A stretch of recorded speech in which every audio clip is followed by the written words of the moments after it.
नमस्कार। आज अनफिल्टर्ड अक्षय में हम एक ऐसे टॉपिक पे बात करेंगे जो हमारी जिंदगी का हिस्सा तो है, लेकिन अक्सर हम देखकर भी उसे अनदेखा कर देते हैं। बात उन स्ट्रे डॉग्स की जो कि देश की सड़कों पर लाखों की तादाद में हैं। कोई इन्हें समस्या मानता है तो कोई इन्हें उनकी फ्रीडम और वे ऑफ लिविंग का हिस्सा। यह सच में कोई समस्या है या समाज का एक हिस्सा? चर्चा इसलिए क्योंकि समस्या और समाज की इस तस्वीर के बीच आया है एक सुप्रीम फैसला। सुप्रीम फैसले से लेकर कानून की जुबानी बात करेंगे हर पहलू पर अनफिल्टर्ड अक्षय में। स्ट्रे डॉग्स, यह टॉपिक बहुत वास्ट है और आज के टाइम में इनकी संख्या इतनी बढ़ गई है कि गवर्नमेंट भी इनको हटाने के लिए स्टेप्स ले रही है। पर सवाल यह है कि इनकी पॉपुलेशन बढ़ी कैसे? स्ट्रे डॉग्स का कोई घर नहीं है। ये डॉग या तो स्ट्रीट्स में रहते हैं या अबेंडेंड एरियाज में। और कुछ लोग डॉग्स रख तो लेते हैं पर बहुत सारे रीजंस के लिए उन्हें अबेंडन कर देते हैं, जैसे कि अनकंट्रोल्ड ब्रीडिंग और नॉन वैक्सीनेशन। बीबीसी के 2016 के एक मीडिया रिपोर्ट के अनुसार इंडिया में उस टाइम लगभग 3 करोड़ स्ट्रे डॉग्स थे। रॉयटर्स के 2025 की न्यूज रिपोर्ट के अनुसार सिर्फ 80 लाख स्ट्रे डॉग्स ही शेल्टर्स में हैं। मेनली जिस डर से लोग कुत्ते को डिसोन करते हैं उनमें से एक रीजन है रेबीज। रेबीज वो बीमारी जिसका असर जानलेवा है। National centre for disease control NCDC के हिसाब से 2024 में 37 lakh dog bite cases India में रजिस्टर्ड हुए हैं। इकोनॉमिक टाइम्स के रिपोर्ट के अनुसार हर दिन लगभग 10,000 डॉग बाइट केसेस इंडिया में रजिस्टर्ड होते हैं। 2025 में अभी तक 4,29,000 डॉग बाइट केसेस दर्ज हुए हैं। डेटा के हिसाब से महाराष्ट्र में 56,538, गुजरात में 53,942, तमिलनाडु में 48,931, कर्नाटका में 39,500, बिहार में 34,000 और दिल्ली NCR में 3,196 केसेस दर्ज हुए हैं। WHO वर्ल्ड हेल्थ ऑर्गेनाइजेशन के अनुसार रेबीज की वजह से इंडिया में 2022 में 305 डेथ्स रजिस्टर्ड हुए हैं। लेकिन WHO ने यह भी आशंका जताई है कि मौतों की संख्या 18,000 तक भी हो सकती है। दिन सोमवार 11 अगस्त 2025 को सुप्रीम कोर्ट में जब पार्डीवाला और R महादेवन की खंडपीठ ने एक सुओ मोटो आदेश जारी किया। इस ऑर्डर में दिल्ली और NCR के सभी आवारा कुत्तों को 6 से 8 सप्ताह के भीतर पकड़कर शेल्टर में भेजने के निर्देश दिए।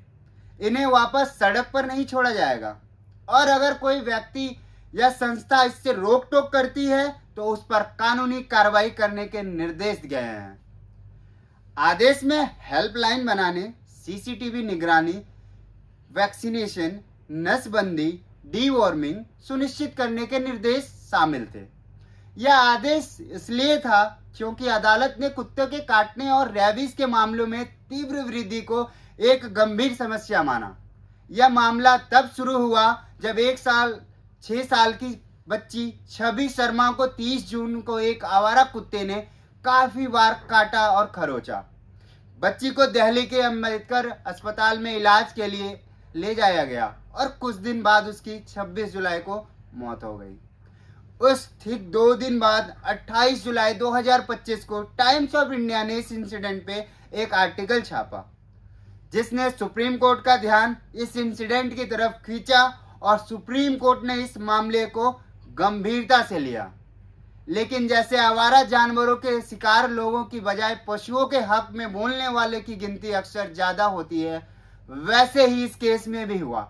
सुप्रीम कोर्ट का आदेश आया, आलोचना शुरू हो गई।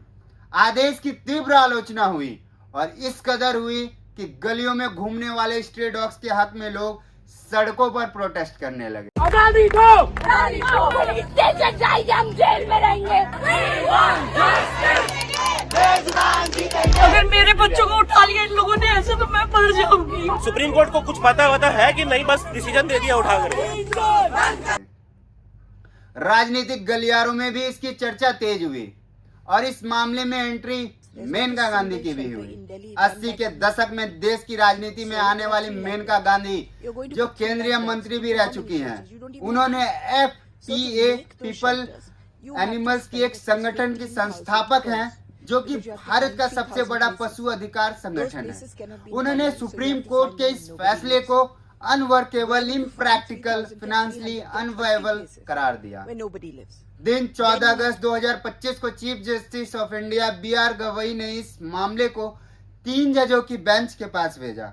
इस बेंच में जस्टिस विक्रमनाथ, जस्टिस संदीप मेहता और जस्टिस NV अंजारिया के पास पुनः विचार के लिए सौंपा।